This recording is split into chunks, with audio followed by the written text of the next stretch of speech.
نحمده ونصلي ونسلم على رسوله الكريم اما بعد فاعوذ بالله من الشيطان الرجيم بسم الله الرحمن الرحيم صدق اللہ العلی العظیم. رب العالمین ہمیں نور قرآن پاک سے منور فرمائے، آمین.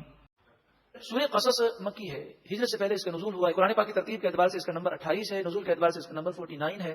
اس میں 88 آیتیں ہیں اور 9 رکوع ہیں. بسم اللہ الرحمن الرحیم، اللہ کے نام سے شروع جو بہت زیادہ مہربان نہایت رحم کرنے والا. طاسین میم، حروف مقطعات. اللہ اور اس کے رسول اس کے معنی بخوبی جانتے ہیں. تلک آیات الکتاب المبین، یہ روشن کتاب کی آیتیں ہیں. نتلو علیک من نبأ موسیٰ و فرعون بالحق، ہم آپ پر پڑھ کر سناتے ہیں موسیٰ علیہ السلام اور فرعون کی خبر بالحق، حق کے ساتھ. لقوم یؤمنون، اس قوم کے لیے جو ایمان لاتی ہے. ان فرعون علا فی الارض، بے شک فرعون زمین میں متکبر تھا. وجعل اہلها شیعا، اس نے زمین کے رہنے والوں یعنی مصر کے رہنے والوں کو اپنا غلام بنایا. یستضعف طائفة منهم، ان میں سے ایک گروہ کو وہ کمزور سمجھتا اور کمزوروں پر ظلم کرتا. یذبح ابناءهم، وہ ان کے بیٹوں کو ذبح کرتا. ویستحیی نساءهم، اور ان کی بیٹیوں کو زندہ چھوڑتا. 70,000 لڑکے ذبح کر دیے گئے اور 90,000 عورتوں کے حمل ضائع کیے گئے. اس کے علاوہ فرعون نے بنی اسرائیل یعنی مسلمانوں پہ بہت ظلم کیا. انه كان من المفسدين، بے شک فرعون فساد کرنے والا تھا. ونريد ان نمن على الذين استضعفوا في الارض، ہم نے ارادہ کیا کہ ہم ان لوگوں پر احسان کریں جو زمین میں کمزور ہیں.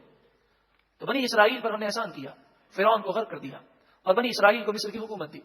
ونجعلهم ائمة، اور ہم نے ارادہ کیا کہ ان کمزوروں کو دنیا کا بادشاہ بنا دیں، پیشوا بنائیں. ونجعلهم الوارثین، اور ہم نے انہیں زمین کا وارث بنانے کا ارادہ کیا. تو ہم نے کمزوروں کو قوت دے دی. مراد یہ ہے کہ ہم جو چاہیں کر سکتے ہیں. تو کوئی طاقتور اپنی طاقت پر غرور و تکبر نہ کرے اور کوئی کمزور اپنی کمزوری پر افسوس نہ کرے. اللہ کی بارگاہ میں جھک جائے، وہ کمزوروں کو قوی بنانے والا ہے. وَنُمَكِّنَ لَهُمْ فِي الْأَرْضِ، اور ہم نے یہ ارادہ کیا کہ انہیں زمین میں طاقت دیں، قوت دیں. وَنُرِيَ فِرْعَوْنَ وَهَامَانَ وَجُنُودَهُمَا مِنْهُمْ مَا كَانُوا يَحْذَرُونَ، اور ہم نے ارادہ کیا کہ فرعون، حامان اور ان کے لشکروں کو وہ چیز دکھا دیں جس سے وہ ڈرتے تھے. کاہنوں نے کہا تھا ایک بچہ پیدا ہوگا تیری حکومت کو ختم کر دے گا. تو موسیٰ علیہ الصلوۃ والسلام کو ہم نے پیدا کیا، فرعون کے محل میں آپ نے پرورش پائی. اور پھر ایک وقت وہ آیا کہ فرعون اپنے لشکروں کے ساتھ دریا میں، سمندر میں غرق ہو گیا. وَأَوْحَيْنَا إِلَىٰ أُمِّ مُوسَىٰ، اور ہم نے موسیٰ علیہ السلام کی ماں کے دل میں یہ بات ڈالی. دل میں بات ڈالنے کی 2 صورتیں مفسرین نے بیان کی. ایک صورت تو یہ ہے کہ خواب میں ان سے فرشتے نے کہا، اور دوسری صورت یہ ہے کہ اللہ کے نیک بندوں کے دلوں کے اندر اللہ رب العالمین اپنی رحمت کا القاء فرماتا ہے. تو ان کے دل کے اندر جو خیالات آتے ہیں وہ بڑے پاکیزہ ہوتے ہیں، جسے الہام کہا جاتا ہے. موسیٰ علیہ الصلوۃ والسلام کی والدہ کے دل میں اللہ تعالیٰ نے یہ بات ڈالی ان ارضعیہ، کہ آپ موسیٰ علیہ السلام کو دودھ پلاتی رہیں. ان ارضعیہ، جب تک آپ سے ہو سکے آپ پلاتی رہیں. 3 مہینے تک آپ دودھ پلاتی رہیں. اور ان 3 مہینوں میں موسیٰ علیہ الصلوۃ والسلام اتنا بڑھ گئے جتنا 1 سال اور 3 مہینے کے بچے کا سائز ہوتا ہے. اس دوران موسیٰ علیہ الصلوۃ والسلام نہ تو حرکت کرتے تھے اور نہ ہی آپ روتے تھے. یہاں تک کہ اگر کوئی گھر میں بھی آ جائے تو حضرت موسیٰ علیہ السلام کی والدہ حضرت موسیٰ علیہ السلام کے کپڑے سے ڈھانپ دیا کرتی اور کافی دیر تک آنے والا وہاں موجود رہتا، لیکن اسے علم نہ ہوتا کہ یہاں پر کسی بچے کی ولادت ہوئی ہے.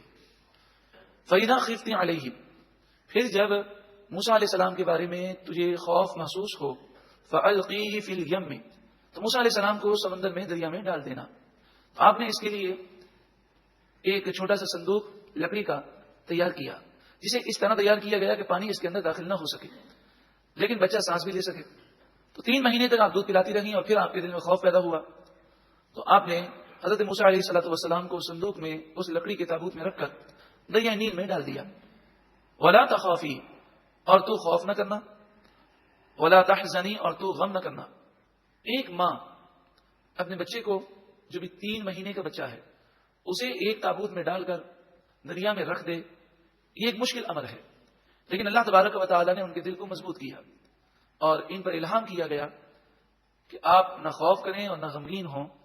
اِنَّا رَادُّوهُ إِلَيْكِ، بے شک ہم اس بچے کو آپ کے پاس ضرور واپس لے کر آئیں گے.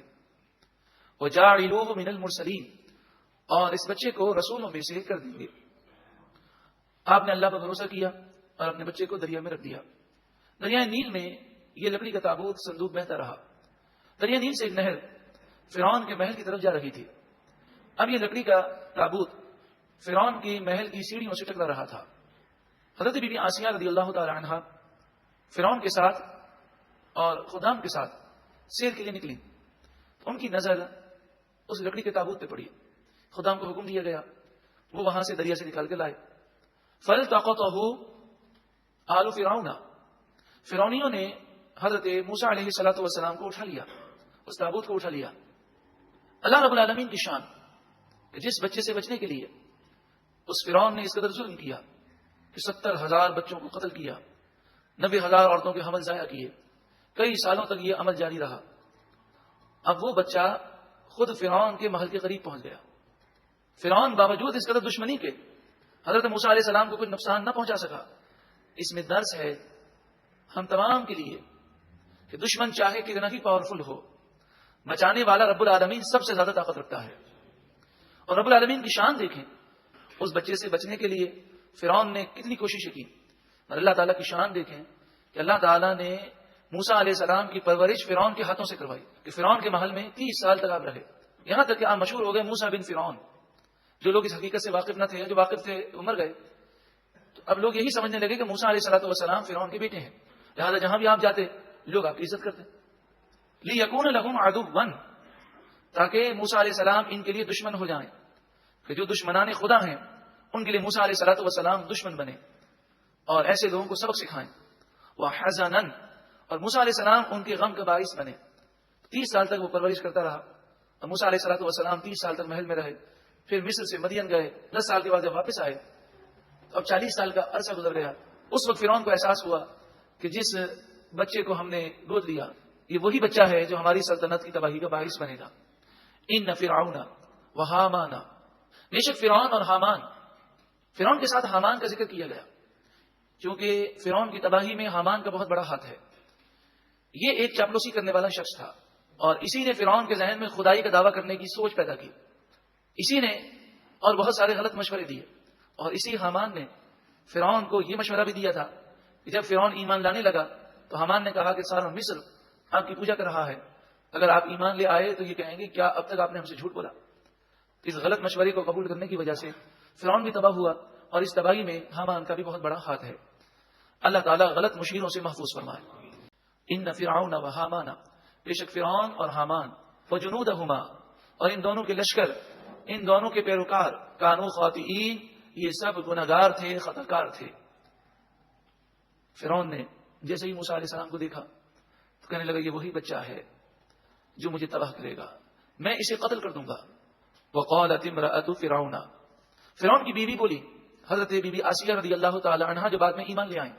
فرعون بے اولاد تھا اور اولاد کی صلاحیت بھی فرعون میں نہ تھی، تو فرعون کی زوجہ حضرت بی بی آسیہ رضی اللہ تعالی عنہا بولی قرۃ عین لی ولک، یہ بچہ تو میری اور آپ کی آنکھوں کی ٹھنڈک ہے، لا تقتلوہ، آپ اسے قتل نہ کریں، عسى ان ينفعنا، ہو سکتا ہے یہ بچہ ہمیں نفع دے، او نتخذہ ولدا، یا ہم اسے اپنا بیٹا بنا لیں، وہم لا یشعرون، وہ حقیقت حال سے شعور نہیں رکھتے تھے۔ فرعون نے جب حضرت موسیٰ علیہ السلام کی آنکھیں دیکھی اور چہرے کو دیکھا، موسیٰ علیہ السلام کی آنکھوں میں وہ کشش تھی کہ جو آپ کی آنکھوں کو دیکھتا وہ آپ کی محبت میں گرفتار ہو جاتا۔ اب موسیٰ علیہ السلام کو قتل کرنے کی فرعون کو ضرورت نہ ہوئی۔ اس کے علاوہ بھی حضرت بی بی آسیہ نے اور بھی دلائل دیے کہ ہو سکتا ہے یہ بچہ بہت دور سے آیا ہو، کیونکہ اگر مصر میں ہوتا تو ہمارے جاسوس وہ چاروں طرف پھیلے ہوئے ہیں، وہ اس بات کی خبر ضرور دیتے، بلکہ کوئی بچہ زندہ ہی نہ بچ سکتا، کیونکہ ہر عورت جو امید سے ہوتی اس کے گھر پر جیسے ہی اطلاع ملتی اس کے گھر پر 2 فوجی تعینات کر دیے جاتے اور ایک دائی مقرر کی جاتی، جیسے ہی بچے کی ولادت ہوتی تو وہ دائی اس بچے کو فوجیوں کے پاس لاتی اور وہ فوجی اسے ذبح کر دیتے۔ یہ کیسے ہو سکتا ہے کہ بچے کی ولادت ہو اور ہمیں معلوم تک نہ ہو، اور یہ بچہ ویسے بھی 1 سال سے اوپر کا محسوس ہوتا ہے۔ جب بچے بہت زیادہ مرنے لگے تو افزائش نسل بہت کم ہو گئی، تو فرعونیوں نے فرعون سے کہا کہ بنی اسرائیل کی تعداد بڑی کم ہو رہی ہے اور ان کے جوان بوڑھے ہو گئے ہیں اور نئے بچے پیدا ہوتے ہیں تو تم انہیں قتل کر دیتے ہو، اب ہمارے غلام کہاں سے حاصل ہوں گے جو محنت مزدوری کریں؟ تو فرعون نے کہا ایسا کرتے ہیں 1 سال انہیں زندہ رکھتے ہیں اور 1 سال مارتے ہیں۔ بی بی آسیہ نے کہا کہ یہ تو ہو سکتا ہے پچھلے سال کا بچہ ہو، کیونکہ 1 سال سے زیادہ اس کی عمر لگتی ہے، اور پچھلے سال تو آپ نے اعلان کیا تھا کہ بچوں کو 1 سال قتل نہیں کیا جائے گا۔ وَأَصْبَحَ فُؤَادُ أُمِّ مُوسَىٰ فَارِغًا، اور صبح موسیٰ علیہ السلام کی ماں کا دل بے صبرہ ہو گیا۔ ماں تو ماں ہے، انہوں نے ڈال تو دیا۔ صبح جب اٹھی تو آنکھوں سے آنسو جاری ہوئے، کہا ہائے میرا بچہ۔ ماں برداشت کر لے یہ بہت مشکل ہوتا ہے۔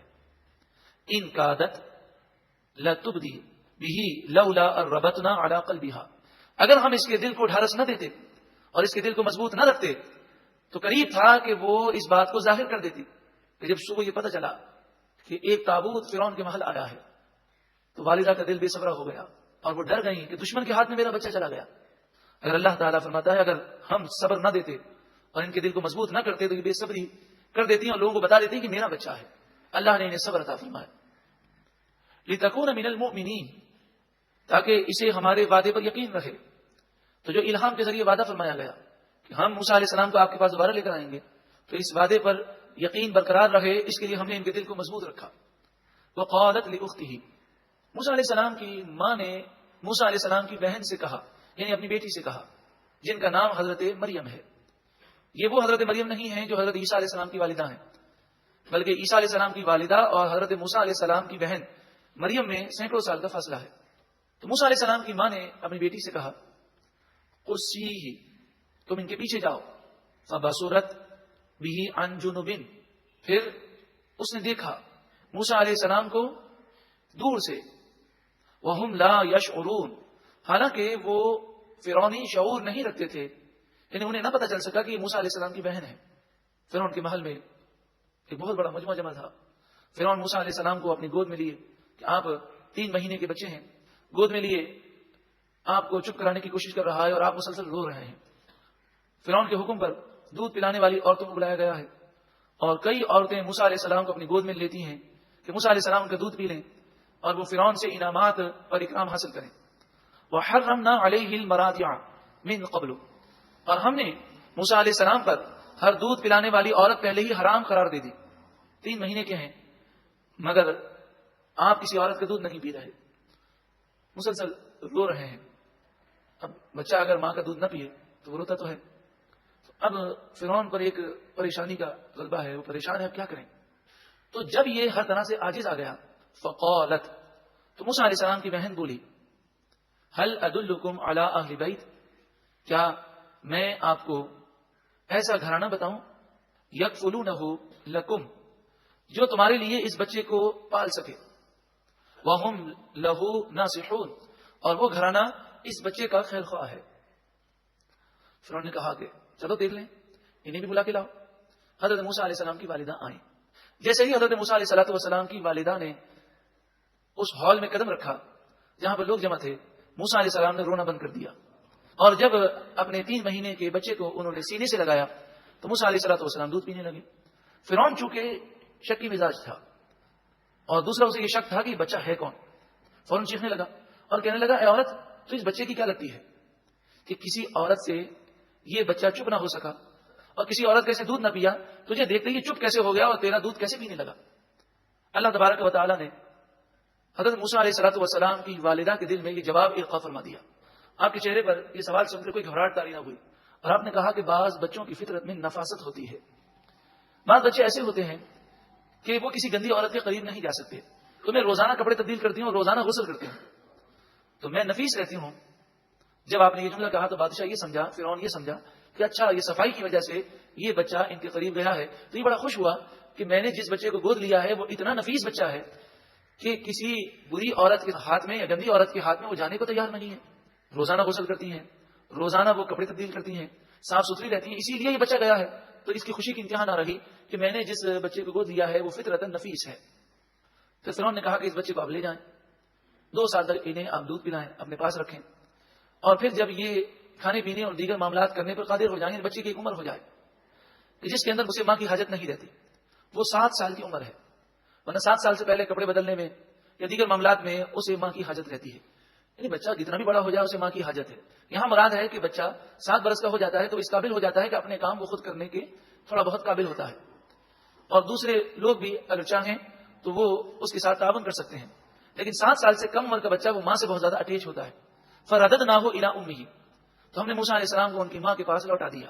اب ماں کے پاس موسیٰ علیہ السلام آ گئے، لیکن فرعون کی طرف سے روزانہ معاوضہ دیا جاتا، انعام دیا جاتا، انعام بھی مل رہا ہے اور بڑے اطمینان کے ساتھ موسیٰ علیہ السلام کی آپ پرورش بھی کر رہی ہیں اور لوگ آپ کی عزت بھی کر رہے ہیں کہ بھئی یہ اس بچے کی پرورش کر رہی ہیں کہ جو بچہ فرعون نے گود لیا ہے. فرددناہ الی امہ، بس ہم نے موسیٰ علیہ السلام کو ان کی ماں کے پاس لوٹا دیا. ان تمام باتوں میں درس ہے جو رب العالمین چاہے وہی ہوتا ہے. کئی تقر عینھا، تاکہ موسیٰ علیہ السلام کی ماں کی آنکھیں ٹھنڈی رہیں. حضرت موسیٰ علیہ السلام کی والدہ نیک اور صالحہ تھیں، تو رب العالمین نے کیسے کرم کیا کہ بچہ ان کی نگاہوں کے سامنے ہے اور کسی قسم کا کوئی خوف بھی نہیں. نیک عورت دنیا اور آخرت میں کامیاب ہوتی ہے. ایک نیک عورت پورے خاندان کو جنتی گھرانہ بنا دیتی ہے. اللہ تعالی ہماری ماں اور بہنوں کو بھی نیکی کی توفیق عطا فرمائے. ولا تحزن، اور تاکہ وہ غم نہ کرے. ولتعلم، اور تاکہ وہ خوب مزید جان لے. ان وعد اللہ حق، بے شک اللہ کا وعدہ سچا ہے کہ اللہ نے وعدہ فرمایا کہ موسیٰ علیہ السلام کو ہم آپ کے پاس دوبارہ لوٹائیں گے. ولکن اکثرهم لا يعلمون، ہاں لیکن ان میں سے اکثر لوگ نہیں جانتے. حضرت موسیٰ علیہ السلام کی والدہ نبی نہیں ہے، رسول نہیں ہے، آپ ولیہ ہیں، اور جو آپ کے دل میں بات ڈالی گئی وہ الہام ہے. اور آپ کے مقام و مرتبے کو جو قرآن نے بیان کیا، ایک ولیہ عورت کے مقام و مرتبے کو بیان کیا. تو پتہ چلا کہ جس طرح نبی اور رسول کے مقامات ہیں، اسی طرح اللہ تعالیٰ نے اولیاء کو بھی مقام عطا فرمایا. لیکن اولیاء نبی کے برابر نہیں ہوتے، لیکن ان پر نبیوں کا فیض جاری ہوتا ہے اور اللہ تعالیٰ انہیں وہ کرامتیں عطا فرماتا ہے جس سے اس بات کی تصدیق ہو جاتی ہے کہ اللہ تعالیٰ کے یہ محبوب بندے ہیں.